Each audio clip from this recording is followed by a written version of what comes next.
चलिए लाइव कर दिए।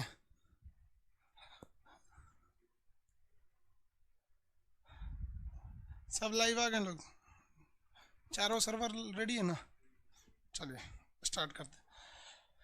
Good afternoon class. देखिए आप सब लोग को गुड आफ्टरनून। बहुत से लोग अलग अलग स्टेट के हैं जिनका कहना है कि सर हिंदी इंग्लिश सब यूज किया कीजिए।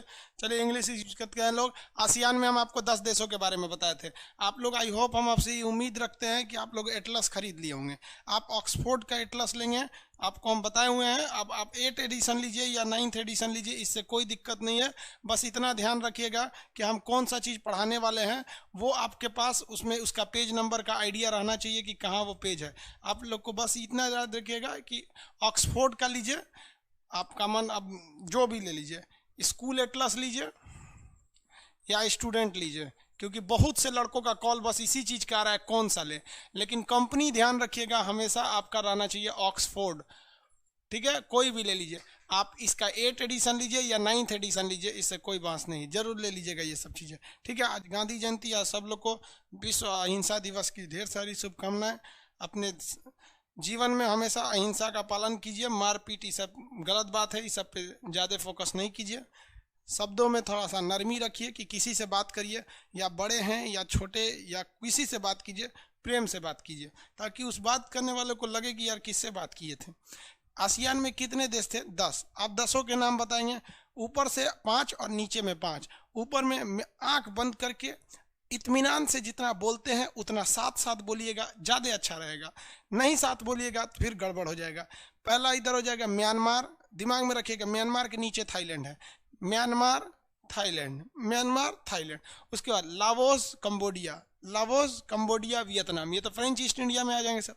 नीचे देखेंगे मलेशिया, इधर भी है इधर भी है, तो मलेशिया से इधर से टूटा सिंगापुर, इधर से टूटा ब्रुनेई, तो मलेशिया सिंगापुर ब्रुनेई। नीचे हो गया आपका इंडोनेशिया।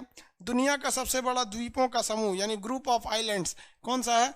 ये है आपका इंडोनेशिया है। ये बहुत ज़्यादा द्वीप हैं सब, इसमें बहुत ज़्यादा द्वीप हैं सब।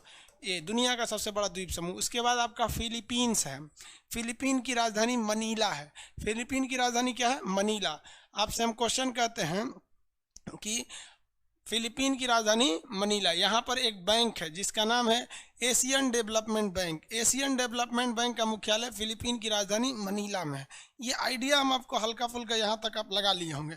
पाकिस्तान के बारे में कुछ बता रहे थे, चलिए थोड़ा सा पाकिस्तान के बारे में और डिटेल से देखते हैं। आज ज़्यादा लंबा क्लास नहीं चलेगा, गांधी जयंती है, फिर मेरा तबीयत भी थोड़ा सा गड़बड़ है, गला ना बच गया। तबीयत को कोई दिक्कत नहीं है, मेन दिक्कत गला को है। और गला के साथ ज़्यादा छेड़छाड़ करेंगे वो बढ़ जाएगा तो दिक्कत बहुत भयानक आ जाएगी। ये है भैया पाकिस्तान। सीपीईसी सड़क कहाँ पर है? पाकिस्तान में है। सीपीईसी सड़क पाकिस्तान में। ये पाकिस्तान। अब हम आपसे जो पूछते जाएंगे उतना बताइएगा। ये पीओके का एरिया है, एक्चुअली पाकिस्तान का, ये इंडिया का ही है, अभी इसके पास है। फिलहाल किसके पास है? फिलहाल है आपका पाकिस्तान के पास। तो ये एक्चुअली देखिए, ये इस नक्शा में पीओके को उसमें दिखा दिया है। रियल एक्चुअली क्या है कि ये नक्शा क्लियर है, इसलिए हम इसका यूज कर रहे हैं। आप इसको अदरवाइज में ये नहीं लेंगे कि हम पाकिस्तान को ये नक्शा का है। नक्शा आपको क्लियर देखे इसलिए मजबूरी में यूज कर रहे हैं। ये ऑक्सफोर्ड का पब्लिशन का जो है वो वाला नक्शा है, इसलिए इसमें उसको दिखा दिया है। आप अन्यथा नहीं लीजिएगा, वरना कई लोग इसको सीरियस लेने लगते हैं। देखिए ये बंदरगाह कौन सा है? ये वाला है कराची, और ये वाला कौन सा है? ग्वादर बंदरगाह, ग्वादर बंदरगाह। अब यहाँ पर पहाड़ी है, यहाँ पर किरथर की पहाड़ी है। ये पाकिस्तान में एक बहुत मकरान तटीय श्रेणी, यहाँ पर मकरान की पहाड़ियाँ हैं। यहाँ पर कौन पहाड़ी है? मकरान। और यहाँ पे सुलेमान और किरथर। पाकिस्तान में 2 पहाड़ी इधर मिलेंगे, ये सुलेमान किरथर मकरान, सुलेमान किरथर मकरान। ये पाकिस्तान की सबसे प्रमुख पहाड़ियाँ हैं। जिनके पास एटलस है, जो एटलस खरीद लिए हैं, उनके पास आप एशिया का नक्शा खोलिए, वहाँ पाकिस्तान जहाँ मिलेगा वहाँ इसको ढूंढिएगा। ठीक है, आप लोग पहले दिमाग में आइडिया लगा के रखिएगा कि हम कौन सा चीज़ पढ़ाने वाले हैं, क्योंकि आपके पास ऑलरेडी एटलस रहेगा। तो सुलेमान किरथर एवं मकरान की पहाड़ियाँ पाकिस्तान में। इसके ऊपर यहाँ पर एक नमक की पहाड़ी है। तो पाकिस्तान में 4 पहाड़ी अक्सर पूछता है। नमक, सुलेमान, किरथर, मकरान, ये पहाड़ियाँ हैं। आपको एक चीज़ याद होगा कि दुनिया में पहली बार जो खेती हुई थी वह से लगभग 7,000 साल पहले हुई थी, और यह खेती जो थी वह सुलेमान एवं किरथर पहाड़ियों के बीच में की थी, और ये जौ की खेती थी। तो सुलेमान एवं किरथर पहाड़ियाँ कहाँ पर है? पाकिस्तान में है। और पहली बार जो खेती हुई थी वह सुलेमान और किरथर पहाड़ियों के बीच में ही वो खेती की गई थी। ये तो मकरान तटीय श्रेणी है। इसके ऊपर एक साल्ट रेंज है जिसका नाम है नमक की पहाड़ी। उस पहाड़ी से नमक बहुत ज़्यादा मात्रा में निकलता है। पाकिस्तान और अफगानिस्तान की जो सीमा है, इस सीमा के उत्तरी भाग में यहाँ से यहाँ तक पर्वत है। इस पर्वत का नाम है हिंदुकुश पर्वत। ये पर्वत का नाम क्या है? हिंदुकुश पर्वत। हिंदुकुश पर्वत जाके मिल जाता है किससे? हिमालय पर्वत से जाकर मिल जाता है। तो पाकिस्तान के लिए बाउंड्री का निर्माण कौन कर देता है? हिंदुकुश पर्वत। और पाकिस्तान के उस साइड आ जाता है अफगानिस्तान। पाकिस्तान में आप देखेंगे तो बहुत सारा एरिया पहाड़ी एरिया है। अब क्वेश्चन कहेगा कि पाकिस्तान का पूर्वी भाग यानी ईस्टर्न पार्ट जो पाकिस्तान इंडिया से लगा है, इधर पहाड़ ज़्यादा है, या फिर पाकिस्तान का वेस्टर्न पार्ट जो अफगानिस्तान और हिंदुकुश पर्वत से लगा है उधर पहाड़ ज़्यादा होगा?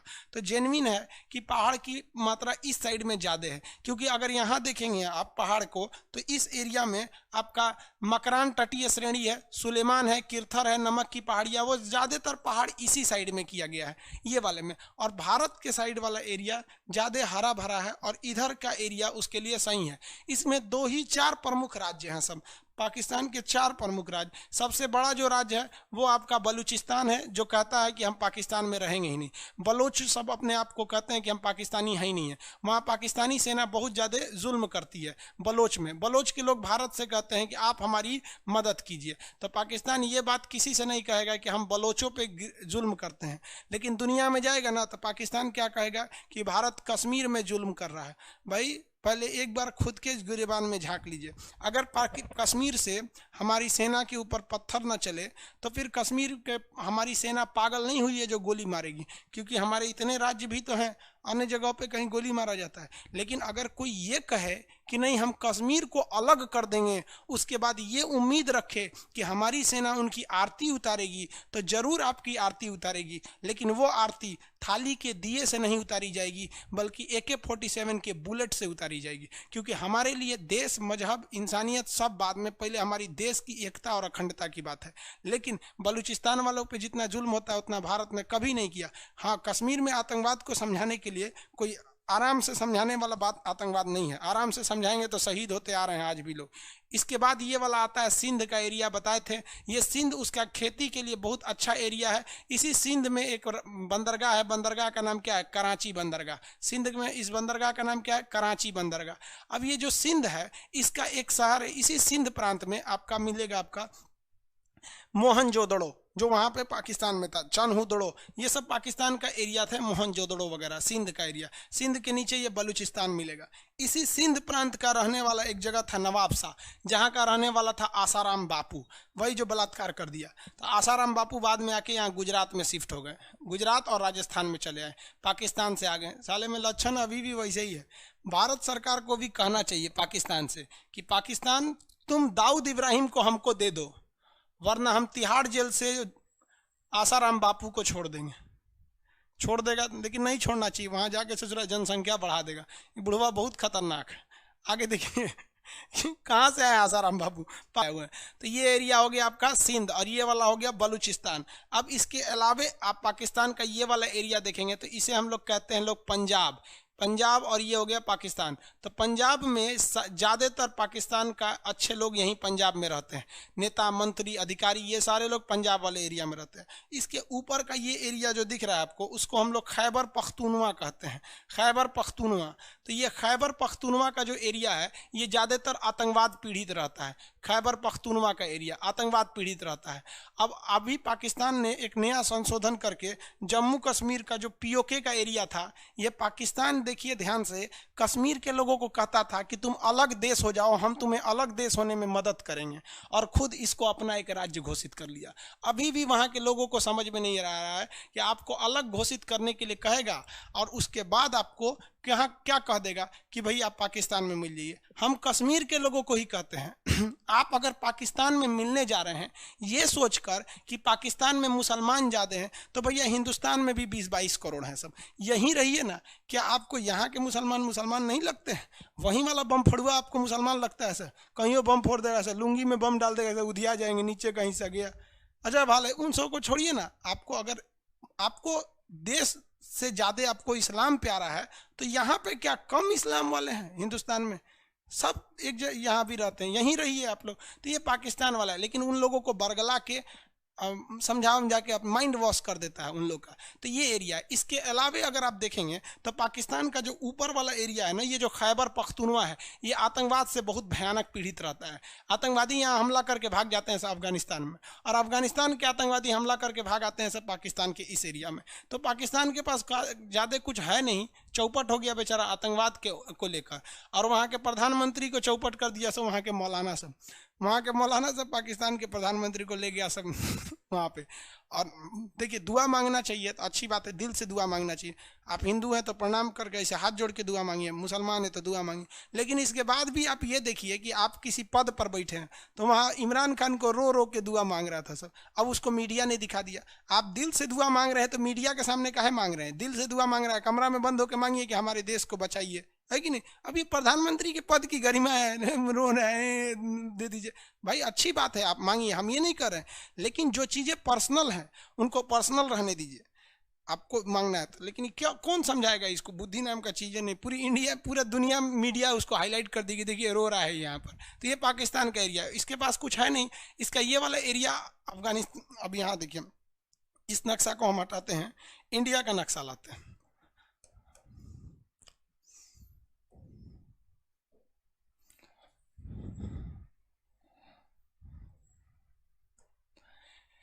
ये जम्मू कश्मीर है हमारा, यहाँ के एकदम सट के इसका इस्लामाबाद है। पाकिस्तान की राजधानी इस्लामाबाद एकदम सट के है। और यहाँ पंजाब जो हमारा है, उस पंजाब के पास पाकिस्तान का यहाँ लाहौर है। तो पाकिस्तान का 4-5 प्रमुख शहर याद नाम रखेंगे, वही आपसे पूछेगा। एक ये हो गया आपका लाहौर पूछ देगा, और ये हो गया आपका इस्लामाबाद। लाहौर और इस्लामाबाद, ये इस्लामाबाद इसकी राजधानी है और ये लाहौर है। और ऐसे ही नीचे के 2 शहर याद रखेंगे, ये बंदरगाह कराची हो जाएगा और इधर वाला बंदरगाह हो जाएगा आपका ग्वादर बंदरगाह।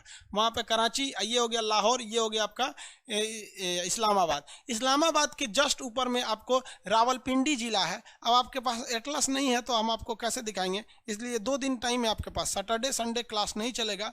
इस दौरान आप क्या करेंगे, एटलस हर हाल में खरीदेंगे, ताकि हम जहाँ बताएंगे वहाँ आप हाईलाइटर चलाएंगे। आप एक हाईलाइटर खरीद लेंगे सुग्गा कलर का। सुग्गा कलर मतलब समझते हैं, इस कलर का सुग्गा कलर का हाइलाइटर खरीद लेंगे। जो जगह बोलेंगे उसको ऐसे रंग दीजिएगा। तो यहाँ पे ऐसे कराची होगा, जो लोग खरीद लिए हैं उसको कराची के पास ऐसे रंग देंगे, ऐसे ग्वादर के पास। ये लाहौर है, ये इस्लामाबाद है, ये रावलपिंडी है। रावलपिंडी जिला की 2 विशेषता, एक तो यहाँ शुएब अख्तर रावलपिंडी से बहुत फेमस है, रावलपिंडी एक्सप्रेस। और यहीं पर आपका तक्षशिला है, दुनिया की पहली यूनिवर्सिटी तक्षशिला है। जबकि दुनिया की पहली यूनिवर्सिटी जिसने हॉस्टल दिया था वो नालंदा विश्वविद्यालय है। तो ये तक्षशिला है। ये कहेगा मौर्य काल में शिक्षा का सबसे बड़ा केंद्र क्या था, तो तक्षशिला। लेकिन गुप्त काल में शिक्षा का सबसे बड़ा केंद्र क्या कौन सा था आपका, ये नालंदा विश्वविद्यालय। और पाल वंश के काम में विक्रमशिला था। तो ये यहाँ पर तक्षशिला है। और इसी के पास है एबटाबाद, एक जगह है। एबटाबाद जो जगह है वहीं पे ओसामा बिन लादेन मारा गया था अमेरिकी सील कमांडो के ऑपरेशन में। तो ये इस्लामाबाद के पास 2 चीज़ें याद रखेगा, रावलपिंडी जिला में आता है आपका, इस्लामाबाद के पास के रावलपिंडी जिला में तक्षशिला विश्वविद्यालय। दुनिया का पहला विश्वविद्यालय तक्षशिला था, लेकिन वो हॉस्टल सुविधा नहीं देता था। अब पाकिस्तान के जो बड़े शहर हैं उनको अपने दिमाग में आइडिया लगाइए। अगर हम आपसे कहते हैं कि ग्वादर बंदरगाह, तो कभी भी आपका आइडिया ऐसे थोड़ी आएगा कि ग्वादर यहाँ होगा। आपके मन में एक आइडिया आ गया कि नहीं ग्वादर कहाँ होगा, आप अपने मन से दिमाग में आइडिया लगा लेंगे कि भैया ये कराची होगा तो ये वाला एरिया ग्वादर होगा। समझ में आ गया कि नहीं? अब जैसे हम आपको बोलते हैं ये ऊपर वाला ये है और ये, इसमें ऊपर वाले में इसमें लाहौर कौन सा होगा, तो आपको आइडिया लग गया कि भैया लाहौर भारत के पंजाब के पास है तो ये लाहौर होगा। और ये कौन सा होगा, तो ये इस्लामाबाद होगा। इसके जस्ट ऊपर रावलपिंडी जिला आ जाएगा, उस जिला में कौन आ जाएगा, तक्षशिला। तो नक्शा का सबसे बड़ा इंपॉर्टेंस यही होता है कि आपके दिमाग में फिगर होना चाहिए। जैसे हम आपसे कह दें कि कश्मीर, तो आपका दिमाग इधर थोड़ी जाएगा, आप सीधे कश्मीर मतलब हिंदुस्तान के ऊपर चले जाते होंगे, आपका दिमाग सीधे वहां जाना चाहिए। तो ये इस्लामाबाद हो गया। यहाँ पर आप पर्वत बताइए, तो ये अफगानिस्तान पाकिस्तान के सीमा पे कौन सा पर्वत होगा? हिंदुकुश पर्वत। इसके इधर देखेंगे तो यहाँ पे नमक की पहाड़ी, सुलेमान, किरथर, मकरान, ये 4 प्रमुख पहाड़ियों याद रखेंगे। इसका 4 नहीं 5 हो गया ना। ये हो गया आपका कौन सा पर्वत है? ये हिंदुकुश, नमक की पहाड़ी, सुलेमान, किरथर और मकरान पर्वत श्रेणी। जिनके पास ये नक्शा है आप लोग उसको ढूंढेंगे लोग नक्शा में कहाँ है, नहीं तो मंडे से हम आपको अब रेगुलर क्लास स्टार्ट कर देंगे। अब तक जितना क्लास है वो एज ए इंट्रोडक्शन की तरह है, लेकिन मंडे से जो क्लास है फुल फ्लेजेड हिसाब से चलेगा, जिस तरह से ऑफलाइन में चलता था। तो अभी तो हम मजबूरी है क्योंकि आपके पास एटलस की बुक भी नहीं है। यहाँ आइए, हम आपको यहाँ पर एक एग्जाम्पल के तौर पे कुछ नंबरिंग लिख देते हैं। आपको बताना है कि नंबर की जगह पे क्या है वहाँ पर। जैसे हम यहाँ लिखते हैं 1 नंबर, यहाँ लिखते हैं 2 नंबर, एक ये है और ये 3 जगह लिख देते हैं। आप यहाँ नंबरिंग के हिसाब से बताइएगा, ये 3 नंबर क्या है, ये 4 नंबर क्या होगा और ये 5 नंबर बताते चलेंगे लोग ये क्या होंगे। सब ये सब शहरों के नाम लिखेंगे। जैसे मान के चलिए आपको 1 नंबर लिखना है तो 1 के जगह पे जो है उसको लिखिए, 2 के जगह पे लिखिए। फटाफट आंसर दीजिएगा। इसका आपके दिमाग में आइडिया है या नहीं?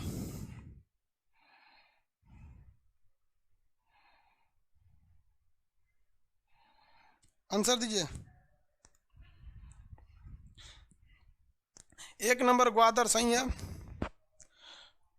2 नंबर कराची, के भी लिख देंगे तो सही है, समझ जाएंगे हम। आप एक एक अक्षर भी लिख देंगे हम समझ जाएंगे कि आप सही करना चाह रहे हैं। 3 बताइए, 3 नहीं दिख रहा है क्या आप लोग को? हल्का तो दिख ही रहा है और नहीं कुछ खास नहीं दिख रहा है 3 नंबर।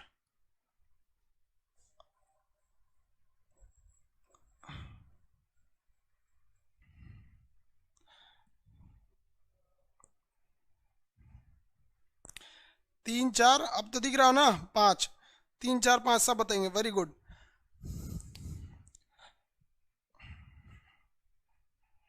आगे बढ़े, कोई दिक्कत नहीं, बना लिए आप लोग। ये वाला शहर जो है वो लाहौर है और ये वाला शहर जो है वो इस्लामाबाद है और ये रावलपिंडी है। और रावलपिंडी जैसे आएगा तो आप समझ जाएंगे रावलपिंडी के पास ही तक्षशिला है और इसी के पास था एबटाबाद जहां पर ओसामा बिन लादेन छिपा हुआ था पाकिस्तान में। पाकिस्तान की राजधानी क्या है? लाहौर। पाकिस्तान की राजधानी इस्लामाबाद, लाहौर नहीं। इस क्या थी? इस्लामाबाद। आगे बढ़ जाए, पाकिस्तान की जोग्राफिकली एरिया आपको समझ में आ जाएगा। पाकिस्तान का अगर पूछ देगा विवादित एरिया तो ये हो गया आपका कराची, विवादित हो गया। पहाड़ बताइएगा, ये कौन सी श्रेणी हो जाएगी? मकरान तटीय श्रेणी, सुलेमान, किरथर और ये नमक की पहाड़ी। पूरा बड़ा कहेगा तो ये वाला हो जाएगा आपका हिंदुकुश पर्वत। पूरा बड़ा कहेगा तो हिंदुकुश पर्वत। हो गया कि नहीं हो गया? बाकी पाकिस्तान के पास है क्या? कुछ मसालों के मामले में पाकिस्तान थोड़ा सा बढ़िया मामले में आ जाता है। समझ में आ गया कि नहीं आ गया? ये इस्लामाबाद हो गया, लाहौर हो गया, यहाँ समझ में आ गया। बाकी कुछ शहरें हैं जो हमेशा फेमस रहती हैं, कभी बम फूटने की वजह से, कभी कुछ होने की वजह से। ये सड़क का नाम बता सकते हैं? कितने लोग बता सकते हैं ये सड़क का नाम? सड़क का नाम बताएंगे जो सड़क बनाए हैं, इस सड़क का नाम बताएंगे। रावलपिंडी इस्लामाबाद के नीचे है। देखिए इनका क्वेश्चन है सर, रावलपिंडी के नीचे है। ये एक जिला जो होता है ना, वो जिला का नाम कहीं लिख सकता है। तो एरिया तो बहुत बड़ा होता है ना, तो पूरे एरिया में वो नाम नहीं लिखेगा, मतलब पास में ही है वहां पर। आप समझ रहे हैं? ये समस्या आपको बहुत ज्यादा मिलेगी। जैसे यहाँ अगर आप देख रहे होंगे नक्शा में तो कितने बड़े एरिया में लिखा है दिल्ली, जबकि जहां दिल्ली लिखा है ना, आप देखेंगे तो वो दिल्ली लिखा है तो वो राजस्थान का एरिया है। लेकिन जहां दिल्ली लिखा है वहां जो स्टार बनाया है, तो जो पॉइंट बनाया है उस पॉइंट का मतलब होता है वो जगह कहाँ है। क्योंकि नक्शा में कोई चीज लिखेंगे ना काफी एरिया में हो जाएगा। CPEC, very good very good. CPEC का हम लोग को विरोध करना चाहिए लेकिन हम लोग नहीं कर सके। सीपीईसी का विरोध नहीं कर सके हम लोग, पुरजोर तरीके से विरोध करना चाहिए था।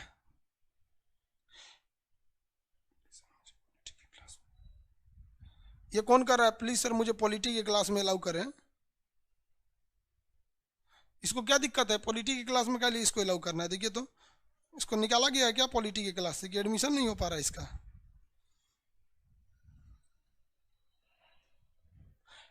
आगे देखिए, इसके बाद वाला राज्य जो है वो कौन सा मिलेगा? देश मिलेगा अफगानिस्तान। इस नक्शे में आपको पहले, अभी हम आपको बता रहे हैं, जितना नक्शा बता रहे हैं ना, ये केवल आपको वही है जैसे आप नर्सरी में ABCD पढ़े थे, जिसका कोई यूज नहीं है, लेकिन अगर पता नहीं रहेगा तो आगे फेल हो जाएंगे। तो आप ये मत समझिएगा नक्शा इतना ही है, अभी समझिए जितना आपके लिए ABCD था ये उतनी ही वैल्यू है। बस हम आपको ये दिखाना चाह रहे हैं कि नक्शा जब, जैसे हम आपसे कहेंगे श्रीलंका, तो कभी भी आपका दुनिया में दिमाग इधर जाएगा श्रीलंका के लिए, तुरंत आपको श्रीलंका बोलेंगे तो हिंदुस्तान के नीचे दिमाग में आएगा। कहेंगे मालदीव तो तुरंत इधर आना चाहिए। हम कहेंगे म्यांमार तो क्या इधर खोजेंगे म्यांमार, तुरंत म्यांमार के लिए दिमाग में इधर आना चाहिए। तो मालदीव बता दें, ये हो गया मालदीव, ये हो गया श्रीलंका, मालदीव श्रीलंका हो गया, ये पाकिस्तान। अब थोड़ा सा अफगानिस्तान को देखते हैं। अफगानिस्तान हमारा भारत का अफगानिस्तान से बहुत अच्छा संबंध है। क्यों, दो चार रीजन समझा देते हैं।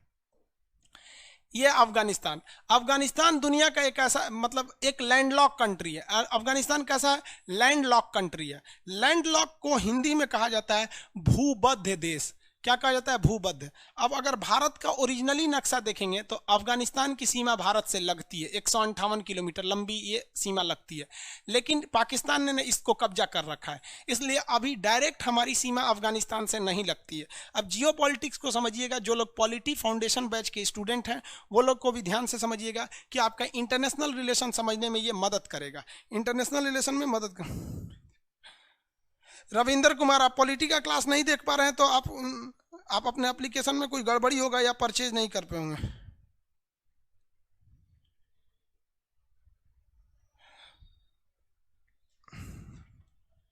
भाई ऑक्सफोर्ड के सिवा किसी का एटलस नहीं लीजिएगा, नवीन पब्लिकेशन हो या कुछ भी हो।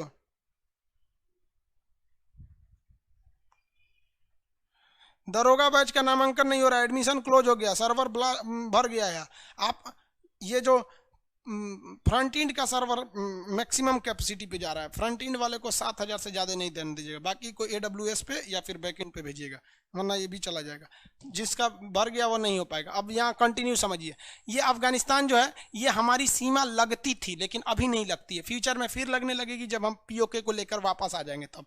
अब अफगानिस्तान में एक बात समझिए, चाणक्य जो थे उन्होंने कहा था कि हमारा जो दुश्मन होता है ना, हमारा दुश्मन, और अगर इसका भी कोई दुश्मन है तो यानी हमारे दुश्मन का दुश्मन ऑटोमेटिक हमारा दोस्त हो जाता है। मतलब समझे, हमारे दुश्मन का दुश्मन क्या हो जाएगा, हमारा दोस्त हो जाएगा। क्यों, क्योंकि हम दोनों मिलके इसको कूच देंगे लोग, यही अच्छा है। याद रखिएगा, हमारे दुश्मन का दुश्मन हमारा दोस्त, ये चाणक्य नीति कहता है। इसीलिए मनमोहन सिंह हो चाहे मोदी जी हो, दोनों लोग मिलकर अफगानिस्तान को अपने फेवर में लेना चाहते हैं, क्योंकि अगर अफगानिस्तान से आतंकवाद कमजोर हो जाएगा तो अफगानिस्तान के लिए अच्छा होगा। इसलिए भारत अफगानिस्तान में बिजली बनाने के लिए अपनी खर्चा से वहाँ एक बांध बना रहा है, जो UPSC में क्वेश्चन पूछा था, सलमा बांध। कौन सा बांध बना रहा है, सलमा बांध बना रहा है अफगानिस्तान में अपने खर्चा से।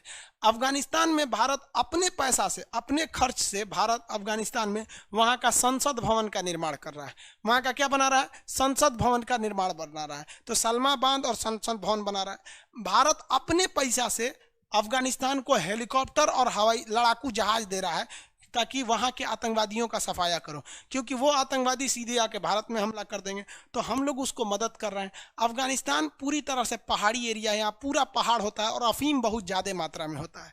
अफीम की यहाँ बहुत ज़्यादा मात्रा होती है। तो यहाँ भारत कैसे कनेक्टिविटी पहुँचाएगा, हवाई जहाज़ से तो ले जा सकते हैं, लेकिन हवाई जहाज़ का किराया इतना महंगा होता है कि सामान ढोइएगा हवाई जहाज़ से तो बिक जाइएगा आप, ज़्यादा सामान नहीं ले जा सकते हैं। इसलिए भारत ने दिमाग लगाया, यहाँ से चाबहार बंदरगाह बनाया और यहाँ जेदान तक एक ट्रेन बिछाने का प्रोजेक्ट था। आप बताए होंगे आपको कि इसमें बहुत सारा लेट होने लगा। अमेरिका कहा कि तुम भारत से, ईरान से रिलेशन अच्छा रखोगे तो हमसे गड़बड़ हो जाएगा, तो भारत थोड़ा सा दबाव में आ गया और ज़्यादा इन्वेस्ट नहीं कर पाया। तो ये चाबहार बंदरगाह हम लोग डेवलप कर रहे हैं और यहाँ से जेदान तक यहाँ से हम लोग रेल लाइन ले जाएंगे। उसके बाद ये रेल लाइन जो है जेदान के बाद ये घुस जाएगी अफगानिस्तान में और ये रेल लाइन अफगानिस्तान में घुस जाएगी। आप अगर ध्यान से देखेंगे तो अगर ये रेल लाइन बन के कामयाब हो गई तो इसके मदद से हम लोग क्या कर सकते हैं, ऊपर में एक देश है जिसका नाम है ताजिकिस्तान। उस ताजिकिस्तान में हम लोगों ने अपना सेना का अड्डा ले रखा है दुशांबे में। जब वो देश पढ़ाएंगे तब बताएंगे। तो यहाँ से हम कनेक्टिविटी यहाँ ले जा सकते हैं। तो आपको कुछ दिखाई दे रहा है, आप अगर समझदार हैं, कोई जियो पॉलिटिक्स में आपकी रुचि है, तो आप अपने अंदर से आइडिया लगाइए कि ये जो सीपीईसी सड़क जा रही है, क्या हम लोग इसका जवाब नहीं ढूंढ रहे हैं सीपीएससी का? ये सीपीईसी का एक मुंह पर तमाचा है कि देख बेटा तोरा सीपीईसी हम बताएंगे, और सीपीईसी से केवल और केवल फायदा चाइना को होगा, पाकिस्तान पूरी तरह से डूब जाएगा। समझ में आ गया कि नहीं आ गया? लेकिन यहाँ ईरान जो है, ईरान की मदद चाइना ज़्यादा कर देता है, इसलिए ईरान को अगर भारत और चाइना दोनों में से किसी एक को चुनना रहेगा तो नो डाउट वो चाइना को चुन लेगा, क्योंकि चाइना के पास पैसा है। चाइना की जो नीतियां हैं वो एकदम फिक्स है कि हम ऐसी ही नीतियों को मानते हैं, लेकिन भारत के पास पार्टियां बदलती हैं तो नीतियां भी बदलने लगती है। इसलिए भारत पे ईरान उतना ज़्यादा बिलीव नहीं करता है, क्योंकि भारत के पास पैसा भी नहीं है और अमेरिका के प्रभाव में भारत आ जाता है। तो ये हम लोग जो ईरान के रास्ते अफगानिस्तान में घुसने का प्रयास कर रहे हैं ये बहुत बेहतरीन है, लेकिन इसका मेन टारगेट है हमारा जो दुशांबे में एयरपोर्ट है जो एयरफोर्स का, इससे हम डबल गेम खेल सकते हैं। जो ये सीपीईसी है, चाइना इसीलिए बना रहा है ये सीपीईसी कि युद्ध के समय में चाइना के सामानों को कोई नुकसान ना कर सके, क्योंकि अगर युद्ध होता है तो चाइना इस डायरेक्शन से आएगा अपना जहाज वगैरह लेके, तो भारत हिंद महासागर में उसको ब्लॉकेज लगा के धो देगा। लेकिन ऐसा नहीं है भाई, हमारे हिंदुस्तान वाले जो सैनिक हैं वो चूड़ी पहन के नहीं बैठे हैं यहाँ। आप अगर यहाँ से सीपीईसी से सड़क लेके जाइएगा तो हमारा यहाँ सियाचिन ग्लेशियर, दुनिया का सबसे ऊंचा युद्ध का मैदान, यहीं से ठोक देंगे। और यहाँ हम लोग रेडी कर रहे हैं, बस कमी ये है कि हम लोग बहुत धीमी गति से रेडी कर रहे हैं, और जो नेता विपक्ष में बैठे हैं या जो सरकार में बैठे हैं वो इतने पढ़े लिखे नहीं हैं कि ये सब काम में लेट नहीं होना चाहिए, इसे तुरंत बनाना चाहिए, इसको जल्दी से जल्दी डेवलप कर लेना चाहिए। तो जो समस्या चाइना को यहाँ से भागने पर हो रही थी कि हम घेरा जाएंगे, वही समस्या हम यहाँ घेर देंगे, उधर से मार देंगे, इधर से मार देंगे, तो तुम जो वहाँ से भाग रहे थे यहाँ भी तो घेरा जाओगे, आराम से घेरा जाओगे। लेकिन अगर इसमें लेट करेंगे तो हो सकता है चाइना इसको पैसा खिला दे या अफगानिस्तान या ईरान को पैसा खिला दे। इसलिए भारत सरकार को विदेश के मामले में तेजी रखनी चाहिए। आप अमेरिका में चुनाव देखिएगा तो वहां दोनों बड़े उम्मीदवार बाइडेन है और ये ट्रम्प है, दोनों एक दूसरे में डिस्कस करते हैं और डिबेट करते हैं कि हम ये करेंगे वो करेंगे। हमारे यहाँ ऐसा कोई डिबेट नहीं होता। हमारे यहाँ डिबेट में जानते हैं क्या, रिया चक्रवर्ती, नहीं तो एक अनपढ़ किसी मौलाना को उठा लाएंगे जिनको कभी स्कूल कॉलेज ने नहीं देखा, और एक तो कोई सड़क छाप नेता उठा देंगे, दोनों को लड़वा देंगे। न वो पढ़ा है न ये पढ़ा है, दोनों लड़ जाएंगे, इन्हें कोई मतलब नहीं बनता है। तो ये हमारे यहाँ होता है। ऐसा भी होना चाहिए कि हमारे देश में डिबेट होना चाहिए। एक बार आप बैठा के राहुल गांधी और मोदी जी से डिबेट कराइए, भाई बढ़िया है, आप करके देखिए यहाँ पर। और जितने भी बड़े, ऐसा नहीं है कि दुनिया में एक हिंदुस्तान में जब भी पॉलिटिक्स की बात आती है तो एक राहुल गांधी और ये मतलब मोदी जी ही हैं, ऐसा नहीं है, सब में डिस्कस कराना चाहिए ताकि आगे हम ये नहीं करें कि आप किसी को प्रधानमंत्री बनाइए, कोई भी आइडिया ले सकता है, तो इसको काम करना चाहिए, इससे हमको ही ज़्यादा प्रॉफिट होगा। और चाइना आज भी इसी से डरा हुआ है, इसीलिए चाइना जो है वो ईरान को अपने फेवर में लेना चाहता है, लेकिन भारत ईरान से पेट्रोल खरीदते रहता है। तो भारत को भी चाहिए कि ईरान को अपने फेवर में रखे, अफगानिस्तान को भी क्या करे, अपने फेवर में रखे रहे। अब अफगानिस्तान के आपको नेचुरल चीजें समझ में आ गई होंगी। अफगानिस्तान में खेती के लिए कुछ भी नहीं है। भारत इस रास्ते बम्बई से जहाज से यहाँ पर गेहूं भेजा और उसके बाद से ये सड़क के रास्ते यहाँ पर 11,000 टन गेहूं भेजा था। तो भारत अफगानिस्तान के लोग भारत से बहुत अच्छे रिलेशन में। हम लोग जब इलाहाबाद में पढ़ते थे तो हम लोग के एक दो दोस्त भी थे सब, जो उस समय अफगानिस्तान के रहने वाले थे सब, तो वहाँ से भी हम लोग के साथ पढ़े थे सब। अफगानिस्तान के बहुत से लड़के इंडिया में पढ़ते हैं, ऐसा नहीं। आप दिल्ली वगैरह के अगर आप क्लास के होंगे, आप ये दिल्ली से अगर वीडियो देख रहे होंगे तो आपके पास में मिले होंगे लड़के। नेपाल के तो बहुत से लोग इंडिया में पढ़ते हैं, खास करके यूपी, बिहार और दिल्ली में। तो अफगानिस्तान जो है पहाड़ी एरिया है, यहाँ केवल और केवल खेती होती है, किस चीज़ की, तो अफीम की। तो अफीम यहाँ बहुत ज़्यादा होता है। अफीम जो होता है वो एक नशे वाली चीज़ होती है, जिसको हम लोग क्या बोलते हैं, अफीम को इंग्लिश में बोलते हैं ओपियम। अफीम को क्या कहते हैं, ओपियम। ओपियम जो होता है एक नशीली पदार्थ होती है, जो अफगानिस्तान में बहुत ज़्यादा होता है। अब आप बताइए, कोई भी चीज़ अगर होगा तो उसका असर अगल बगल के एरिया में पड़ेगा। जैसे अगर यूपी बिहार में गेहूं होता है तो ऐसा थोड़ी है कि मध्य प्रदेश में नहीं होगा, अगल बगल में भी होता है। तो कुछ अफीम पाकिस्तान में भी होता है, कुछ अफीम ईरान में भी होता है। तो ये तीन देश जो है ना, ये अफीम के उत्पादन के लिए, ओपियम के लिए बहुत फेमस है। और अफीम की दो चीज़ें होती हैं।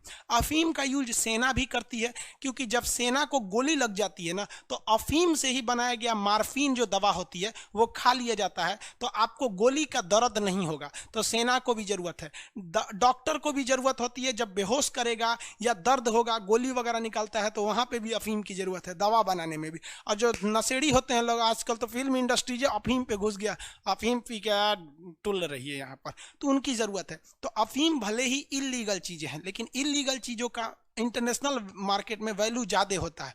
तो इसलिए पाकिस्तान को, अफगानिस्तान को और ईरान को, ये तीनों जो तीन देश लगातार ये तीन देश देख रहे हैं, इन तीन देशों को हम लोग गोल्डन ट्रायंगल कहते हैं। क्या कहते हैं? गोल्डन ट्रायंगल, स्वर्णिम त्रिभुज के नाम से जानते हैं, गोल्डन ट्रायंगल।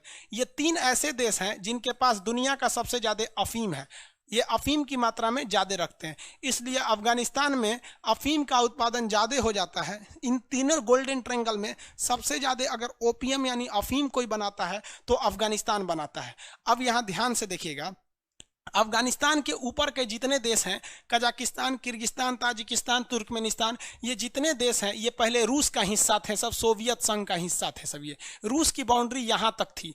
रूस ने सोचा कि हम पाकिस्तान को, उस समय शीत युद्ध चल रहा था, हम आपको कल के क्लास में शीत युद्ध बताए थे कि अमेरिका चाहता था पूरी दुनिया में हम बढ़ जाएं और रूस चाहता था हम बढ़ जाएं। इसी बीच अमेरिका ने पाकिस्तान, पीओके का जो एरिया है जो हम लोगों से वो छीना है, उस एरिया में अमेरिका ने अपना सेना का एक अड्डा ले लिया जो गिलगिट नाम था। ये जब हम कश्मीर पढ़ाएंगे तब बताएंगे गिलगिट।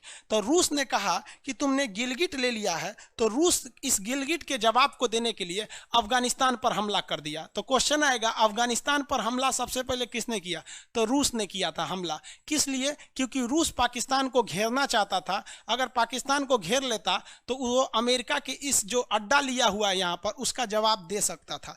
लेकिन अमेरिका ने एक बहुत ही खतरनाक कांड कर दिया, क्योंकि शीत युद्ध था, कोल्ड वार में अमेरिका ने डायरेक्ट रूस पर हमला नहीं किया और ना ही रूस ने डायरेक्ट अमेरिका पर हमला किया। देखिए ना, रूस तो अफगानिस्तान पर हमला किया है, लेकिन क्यों किया है? अमेरिका को घेरने के लिए। इसलिए अमेरिका साउथ अफ्रीका से एक बहुत बड़े साइंटिस्ट को उठा के लाया, और वो साइंटिस्ट एक बहुत बड़े अमीर घर का था, लेकिन उसके भाषा में बहुत दम था, उसके नेतृत्व में इतनी क्षमता थी कि वो जो साइंटिस्ट था वो क्या किया, यहाँ अफगानिस्तान के युवाओं को देश प्रेम सिखा दिया कि हमारा देश है रूस, हम यहाँ से, हमारा देश है अफगानिस्तान, हम यहाँ से रूस को मार के भगाएंगे। लेकिन हथियार कहाँ से चाहिए? तो अमेरिका ने कहा हथियार का टेंशन मत लो, हम सारा हथियार तुमको देंगे। अमेरिका ने सारा हथियार दिया, और उसी एक साइंटिस्ट के नेतृत्व में उठा के दुनिया का सबसे बड़ा रूस को वो उसने अकेले लड़के भगा दिया। जबकि पैसा उस साइंटिस्ट को किसने दिया? अमेरिका ने। जबकि हथियार उस साइंटिस्ट को किसने दिया? अमेरिका। जासूसी किसने सिखाया? अमेरिका। जितने चीजों की जरूरत थी वो किसने दिया? अमेरिका ने। क्यों? क्योंकि रूस को भगाया जा सके। और वो अकेला साइंटिस्ट अफगानिस्तान के लोगों को जुटाकर और युद्ध नागरिकों को सैनिक बना के भगा दिया। उस साइंटिस्ट का नाम जानते क्या था? Osama bin Laden. समझ में आ गया? जब तक ओसामा बिन लादेन अमेरिका के लिए काम कर रहा था वो देश प्रेमी था, और जैसे उसने अमेरिका को ठोक दिया आतंकवादी हो गया। वाह रे भाई वाह, ये है शीत युद्ध। दुनिया में एक भी अगर खून बह रहा है ना द्वितीय विश्व युद्ध के बाद, तो उसके पीछे कहीं ना कहीं कारण ये कोल्ड वार यानी शीत युद्ध है। आपको पढ़ाया नहीं जाता है इस हिसाब से, इसलिए आपको लगने लगता है। आप ओसामा बिन लादेन को हथियार क्यों दिए? ओसामा बिन लादेन के पास हथियार कहाँ से आया? टेक्नोलॉजी कहाँ से आई? अमेरिका तक जाने का रास्ता क्यों आया? उसको सीआईए का ट्रेनिंग किसने दिया? उसको पैसा किसने दिया? सारा काम तो आपने किया। जब आपके इशारे पे वो रूस को मार रहा था तो फिर आपको मार दिया तो आप बुरा मान गए। आप हद है भैया। ये बात हम यूट्यूब पे बोल देंगे तो यूट्यूब अमेरिका की कंपनी है, वो हमरे को कहेगी खान साहब तू ढेर पढ़ाओ रहो लड़कन के, ढेर तू अपने पढ़ाओ यहाँ पे, इसलिए मजबूरी है। तो जो लोग यहाँ करते हैं लोग ना एप्लीकेशन के क्लास को इसीलिए कहते हैं यूट्यूब पे देख लिए तो फिर हम एक्शन ले लेते हैं, क्योंकि फिर हमारे ऊपर भी एक्शन हो सकता है। हर चीज़ें आपको खुलकर नहीं बताना चाहिए यहाँ पर, लेकिन क्लास है तो हम तो बताएंगे, इसीलिए ना ये एप्लीकेशन है। तो ये समझ में आ रहा है कि नहीं आ रहा है? आतंकवादी आप खुद बताओ। हम मानते हैं कि ओसामा बिन लादेन ने गलत किया, और 110% हम इस बात को स्वीकार करते हैं कि उसे कोई अधिकार नहीं है कि 9/11 26/11 के हमले में किसी मासूमों को जान ले। लेकिन हम ये अमेरिका से पूछना चाहते हैं कि ये अधिकार आपको किसने दिया कि आप किसी को लाइए, हथियार दीजिए, पैसा दीजिए, मारिए? वो सैनिक थोड़ी था यहाँ पे, आप अपने लिए उसको इस्तेमाल किए। जिस तरह भारत ने एलटीटी का इस्तेमाल किया, चाइना ने माओवादियों का इस्तेमाल किया, ओसामा बिन लादेन ने किसका इस्तेमाल किया? ओसामा बिन अमेरिका ने ओसामा बिन लादेन का, तो जो इस्तेमाल कर रहा है वो देश कहलाएगा, और जो पीस रहा है वो आगे जाके आतंकवादी कहलाएगा। भारत की ओर से लड़े थे एलटीटीई के लोग, चाइना की ओर से लड़े थे माओवादी लोग, और अफगानिस्तान अमेरिका की ओर से लड़े थे ओसामा बिन लादेन। अब बताइए, ये सारे के सारे लोग लड़े थे किसी के कहने पर, लेकिन ये सारे के सारे लोग घोषित हो गए आतंकवादी। क्या इन्हें जन्म देने वाले को आप कुछ नहीं कहेंगे? कोई बात नहीं, आप समझदार हैं। हाँ, अफगानिस्तान समझ में आ रहा है? किसी को कोई दिक्कत नहीं। अफगानिस्तान से ओसामा बिन लादेन ने किसको भगा दिया? रूस को। लेकिन यही ओसामा बिन लादेन जो था वो अमेरिका से बदला लेना चाहता था, क्योंकि अमेरिका ने भी एक देश पर हमला किया था। यहाँ ये तो बैटरी खत्म हो गया।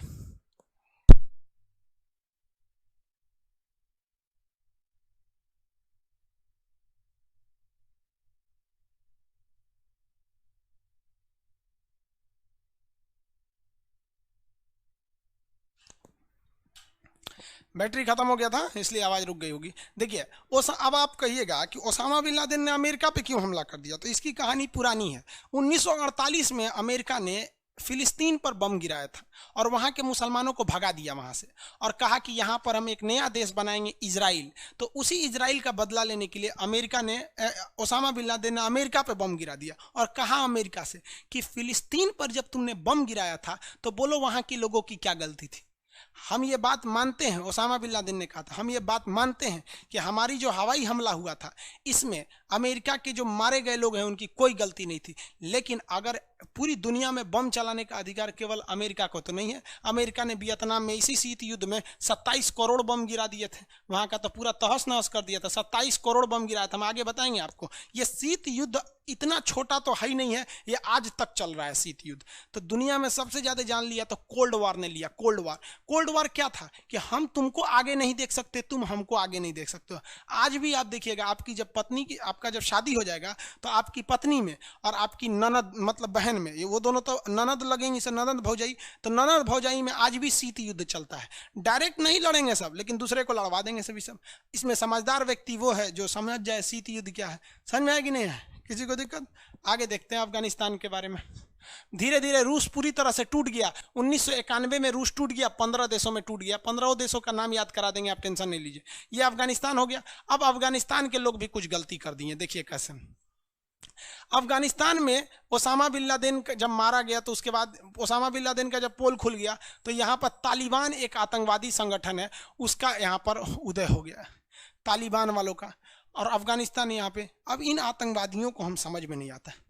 ये कह देंगे तो बुरा मान जाएंगे लोग। ये कहते हैं अपनी लड़कियों को कि तुम क्लास 6 के ज़्यादा आगे मत पढ़ो, मतलब कक्षा 6 के आगे तुम मत पढ़ाई करो। मतलब क्यों? क्योंकि ये डरते हैं, क्योंकि इनको अपनी बेटियों पे भरोसा ही नहीं है। इनको डर लगता है कि हम अपनी बेटियां को भेजेंगे पढ़ाने के लिए तो फंस जाएगी दूसरे से। अरे यही ना रीजन है। आपकी बेटी अगर नहीं फंसेगी तो किसी दूसरे की औकात है जो फंसा ले। हम किसी लड़की को लाइन मारते रह जाएंगे, वो नहीं पढ़ना चाहेगी तो हमसे फंसेगी नहीं ना। ताली दोनों ओर से बजती है। ये कहिए कि शुरुआत लड़कवा कर देते हैं, सब यही खलिया रहते हैं आवारागर्दी के लिए। तो ये कहते हैं कि तुम क्लास करने मत जाओ क्लास 6 के बाद, क्योंकि लड़का लाइन मारेगा सब। समझ गया? लेकिन अगर कोई महिला किसी पुरुष डॉक्टर से, मेल डॉक्टर से जाके अपना इलाज करा लेती है तो ये आतंकवादी उस महिला को भी मार देते हैं। रे गदही, तुम पुरुष से जाके क्यों इलाज कराई? अरे लोल, तुमने महिलाओं को क्लास 6 से ज्यादा पढ़ने नहीं दिया तो महिला डॉक्टर पैदा कहां से होगी रे? तो जो बीमार पड़ल है वो पुरुष से ना दिखाएगी तो चाचा से दिखाएगी तोरा। अजब हाल है भाई, सारा नियम कानून महिलाओं पे लग जाता है। चलो भैया, आप अगर चाहते हो कि आपकी महिलाएं, मतलब ये जो प्रेम वाली चीजें होती हैं, ये किसी की संस्कृति में नहीं है, ना हमारी संस्कृति में है, और ना ही वो सनातन संस्कृति या नहीं हिंदू धर्म की संस्कृति में, ना इस्लामिक धर्म की संस्कृति में। अगर आप इसको रोकना चाहते हैं, अच्छी बात है कि चलिए आप अपनी संस्कृति को बचाना चाहते हैं। वेस्टर्न कल्चर, हिंदुस्तान में भी वेस्टर्न कल्चर आ गया है।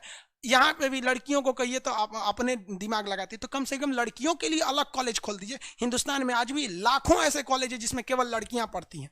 ऐसा तो कम से कम, आप सीधे कहते हैं पढ़ने नहीं देंगे। मलाला यूसुफजई को सीधे बम मार दिया, अजब हाल है। पोलियो ड्रॉप पिलाते हैं सब ना, तो आतंकवादी कहते हैं सब अफगानिस्तान वाला, पाकिस्तान वाला। ना रे, पोलियो मत पिलाना, क्योंकि जिस बच्चा को तुम पोलियो पिला रहे हो ना, ये 2 बूंद इसीलिए पिलाया जा रहा है कि जब ये बड़ा होगा तो इससे 2 बच्चा पैदा होगा।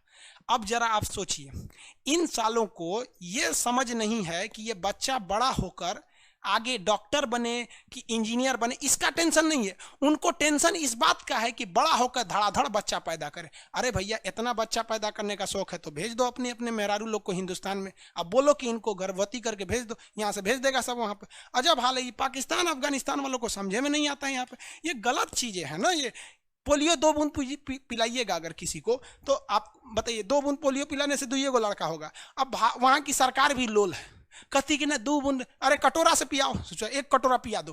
क्यों? क्योंकि अगर यहाँ पर मान लीजिए पोलियो रहेगा तो वायरस डिजीज है, वो इंडिया में भी चला आएगा घूम फिर के, कैसे चाइना से कोरोना चला है। इसलिए भारत को टेंशन है। हम लोग कोई शुभचिंतक थोड़े बैठल है। तो एक आतंकवाद का समस्या है यहाँ पर। अब यहाँ देखिए क्या हुआ, अफगानिस्तान का खामियाजा भुगतना पड़ गया म्यांमार के लोगों को। म्यांमार के लोगों को कैसे, देखिए सब लोग समझ रहे हैं लोग ना, किसी को कोई दिक्कत नहीं।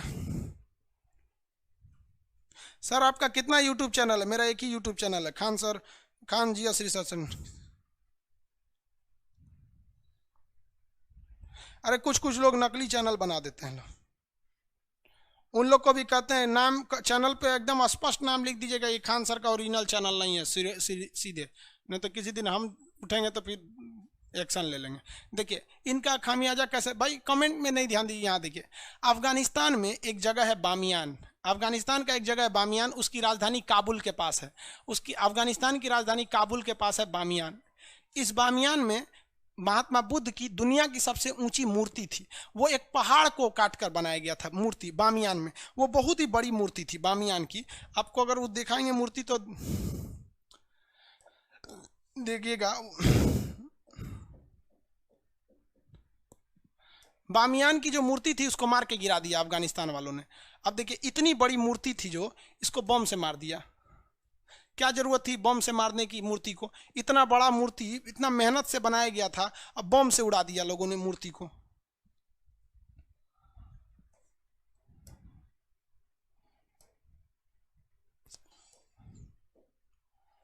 ये देखिए महात्मा बुद्ध की ये मूर्ति है। अब ये कितनी ऊंची होगी मूर्ति, अंदाजा लगाइए। यहां एक टूरिस्ट खड़ा हुआ है, यहां दिख रहा होगा आपको, ये खड़ा है ना, ये आदमी खड़ा है। इसके मूर्ति कितनी भयानक होगी। एक्चुअली में ये मूर्ति था ही नहीं। एक्चुअल में क्या था कि ये एक पहाड़ था। एक्चुअली में ये एक पहाड़ था। एक्चुअली समझते हैं, दरअसल सीबीएसई बोर्ड वाला ना बोलता है actually, oh my God, actually ये सब सीबीएसई बोर्ड वाला सबका मुहावरा है। तो देखिए ये एक्चुअल में एक पहाड़ था, विशाल पहाड़ था। इस पहाड़ को कारीगरों ने काट काट कर उसमें महात्मा बुद्ध की मूर्ति बनाई। अब अफगानिस्तान वालों ने आए तो बम मार के उड़ा दिया, तालिबान वालों ने। बताओ भैया, बताइए कितना मेहनत से बनाया था, बम मार के उड़ा दिया है। इसका खामियाजा म्यांमार में कैसे भुगतना पड़ा। यहां तो मुस्लिम लोग अधिक थे, तो महात्मा बुद्ध को उड़ा दिए वहां से। अब यहां पर म्यांमार है। म्यांमार का ये वाला एरिया का नाम है रखाइन। रखाइन प्रांत में जो रहने वाले मुस्लिम हैं उनका नाम है रोहिंग्या। और यहाँ पे रहने वाले ज़्यादातर बौद्ध धर्म को मानते हैं। और बौद्ध धर्म का मानना है कि आप पशु पर अत्याचार मत कीजिए, पशु की बलि मत दीजिए। लेकिन हमारे यहाँ आप देखेंगे तो दुर्गा पूजा में दशमी कब बलि चढ़ाया जाता है, बकरे की 10वीं में कि 9वीं में बलि दिया जाता है ना वहाँ पर। तो वहाँ पर तो भारत में भी बलि चढ़ाने की परंपरा है। लेकिन यहाँ पर भारत में अगर देखेंगे तो हिंदू धर्म में भी बलि चढ़ाने की परंपरा है कुछ खास समय में, जैसे दुर्गा पूजा। लेकिन अगर मुसलमान धर्म में देखेंगे तो इस्लाम धर्म में बकरीद में तो बहुत ज़्यादा कुर्बानी दिया जाता है, तो वो भी एक परंपरा है। तो हिंदुस्तान में कुर्बानी को लोग उतना सीरियसली नहीं लेते हैं, क्योंकि यहाँ मुसलमान और हिंदू यही 2 धर्म की अधिकता है। तो हिंदू धर्म में भी बलि की परंपरा है, तो वो भी नॉर्मल लेते हैं इसको। और मुसलमान में तो भाई बकरीद त्यौहार है उसका, तो वो भी नॉर्मल लेते हैं। लेकिन जहाँ बौद्ध धर्म की अधिकता है, यानी कहाँ पर, म्यांमार में, यहाँ पर तो बौद्ध धर्म महात्मा बुद्ध कहिए के गए थे कि आप अत्याचार मत कीजिए। तो ये इस लोगों से कहते थे कि तुम बकरीद में कुर्बानी मत दो, तो ये लोग देते थे लोग। तो इसने कह दिया यहाँ की सरकार ने कि आपको बकरीद में कुर्बानी देना है तो घर के अंदर दीजिए, बाहर इस्तेमाल सामूहिक रूप से मत दीजिए। तो ये लोग मानिए नहीं रहे थे। तब तक यहाँ पर हो गया ये इन्होंने क्या तोड़ दिया, बम से उड़ा दिया। जब बम से उड़ाया था इन लोगों ने, तो इन लोगों ने उसका जरा भी विरोध नहीं किया। तो यहाँ के लोगों के दिमाग में एक भर गया कि ये लोग उसका विरोध नहीं कर रहे हैं, और यहाँ पे साथ में जहाँ इनकी अधिकता है तो वहाँ तो हमारा तोड़ दिए लोग, महात्मा बुद्ध की मंदिर मूर्ति तोड़ दिए, और जहाँ इनकी अधिकता नहीं है वहाँ हमारा बात नहीं मान रहे हैं, तो कचर के काट दिया सब इनको रातों रात, घर में घुस घुस रेप कर दिया, सब मर्डर कर दिया, सब दुनिया भर का कर दिया सब। तो इन लोग को भाग के आना पड़ा अफगानिस्तान, बांग्लादेश में रोहिंग्या को भाग के आना पड़ा, हिंदुस्तान में भी भाग के आए लोग। अब हम लोग तो उन्हें शरणार्थी कहते हैं कि भैया हम लौटा देंगे। तो रोहिंग्या समस्या भारत के लिए कोई मुख्य समस्या नहीं है, वो हमारे लिए लिस्टेड शरणार्थी हैं। ये पूरी दुनिया शरण देती है, क्योंकि कभी भारत को भी अगर बाई दी वे जरूरत पड़ गया, यहाँ पर प्राकृतिक आपदा आ गया, भूकंप आ गया या सुनामी कुछ भी आ जाता है, तो हमारे लोगों को भी कोई शरण देगा। इसलिए हम ये फ्यूचर को देखकर दूसरे लोगों को शरण देते हैं। लेकिन इसके लिए यहाँ म्यांमार के लोगों, अगर आप मानवता के हिसाब से देखिएगा तो ये भी गलत है और ये भी गलत है। मेजॉरिटियन की चीज को लेकर नहीं चलना चाहिए, वरना जहाँ आपकी अधिकता है वहाँ आप शेर बनेंगे, और जहाँ आपकी अधिकता नहीं है वहाँ आपको सुअर बना के मार देगा यहाँ पर। तो दोनों में अंतर है, ऐसा नहीं होना चाहिए दोनों में। तो यहाँ पे मुसलमान लोग अपना वर्चस्व दिखा रहे थे तो बौद्धों को खामियाजा भुगतना पड़ा। यहाँ बौद्ध धर्म वालों ने अपना वर्चस्व दिखा दिया तो मुसलमानों को खामियाजा भुगतना पड़ा। तो बामियान क्वेश्चन पूछेगा महात्मा बुद्ध की दुनिया की सबसे ऊंची मूर्ति कहाँ थी, बामियान में। लेकिन क्वेश्चन पूछेगा महात्मा बुद्ध की दुनिया की सबसे ऊंची मूर्ति वर्तमान में कहाँ है, तो स्प्रिंग बुद्धा है आपका चीन में। लेकिन कहेगा दुनिया में सबसे ऊंची महात्मा बुद्ध की मंदिर कहाँ है, तो इंडोनेशिया के बाली में। देखिए मूर्ति थी अफगानिस्तान में, मूर्ति है चीन में, मंदिर ऊंचा तो बाली में, इंडोनेशिया के बाली में महात्मा बुद्ध की। हालांकि महात्मा बुद्ध हिंदुस्तान से हैं, यहाँ पे तो आपको बढ़ाई भी की है। महात्मा बुद्ध लुम्बिनी के थे, बिहार में ज्ञान मिला, यूपी में आके उपदेश दिए, यहाँ से चल गया। हालांकि हिंदुस्तान में बौद्ध धर्म की उतने ज़्यादा लोग नहीं हैं। आप में से बहुत लोग बौद्ध धर्म को फॉलो करते होंगे, समझ में आ गया कि नहीं। तो मेरा कहने का सेंस क्या है कि अगर आप कहीं पे गेहूं बोएंगे तो उसमें लड्डू नहीं फलने वाला है, गेहूं फलेगा।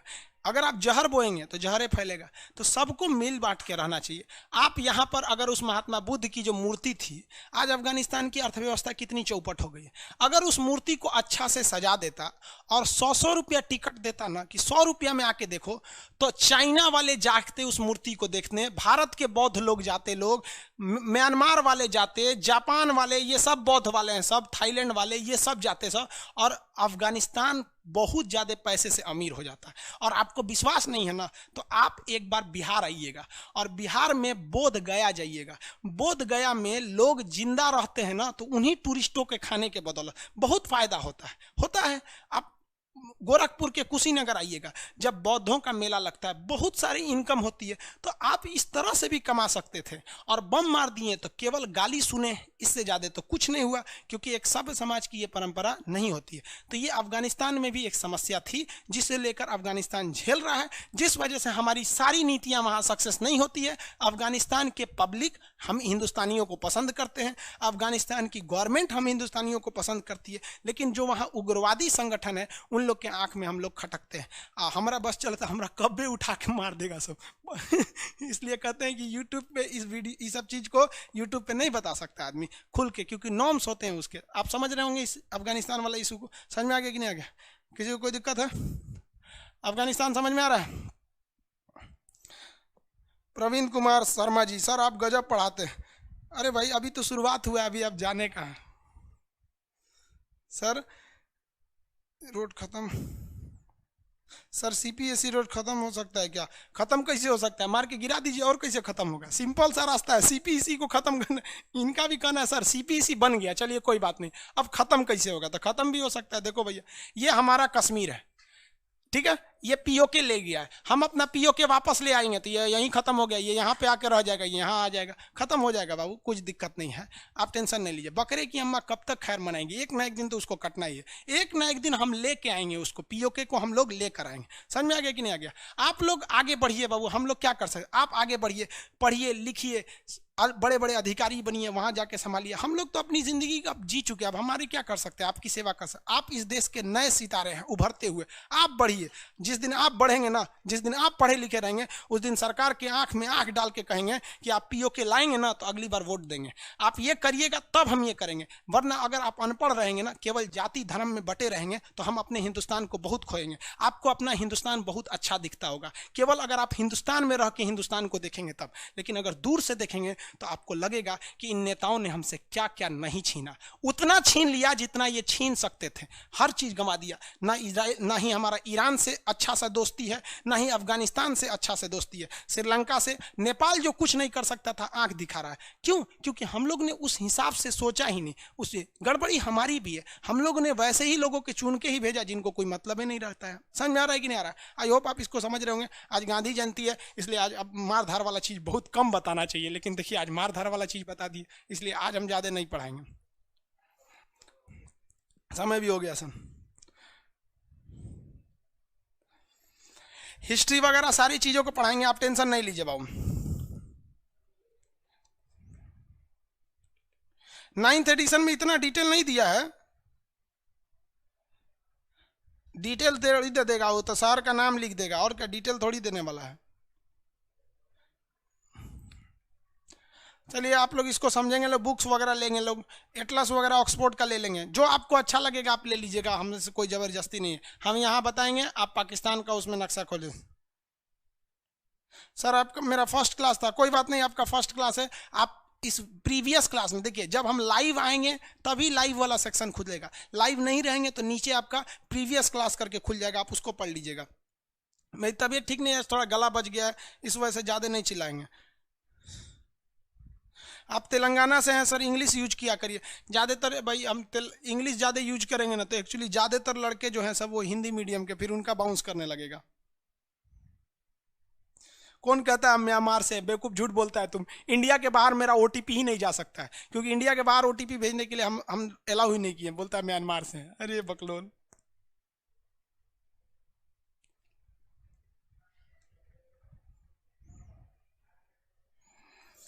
चलिए अब हम लोग मंडे के क्लास में मिलेंगे। सैटरडे संडे आपका छुट्टी रहता है। पूरे बैच का फाउंडेशन करवा दीजिए, पूरा बैच का करवाएंगे बाबू। आप देखिए बात समझिए, हम जो पढ़ाते हैं हम बेसिकली फोकस करते हैं पुअर फैमिली के स्टूडेंट्स पे या फिर मिडिल फैमिली को। इसी को ध्यान में रखते हुए हमारा जो एप्लीकेशन है वो आईफोन में खुलता ही नहीं, मीडियम फैमिली को ध्यान में रखते हुए। अब ये लोग से एक बार में ये फीस ही नहीं दे पाते, इसलिए आपको भी पता नहीं चलेगा। आप 200 दे के कोई एक सब्जेक्ट पढ़ लीजिए, 199 दे के पढ़ लीजिए। मैप का एडमिशन शुरुआत में कितने में हुआ था? 150 में हुआ था। दरोगा बैच का कितने में हुआ था? 11 रुपये में हुआ था। पॉलिटी का कितने में हुआ था? 11 रुपये में हुआ था।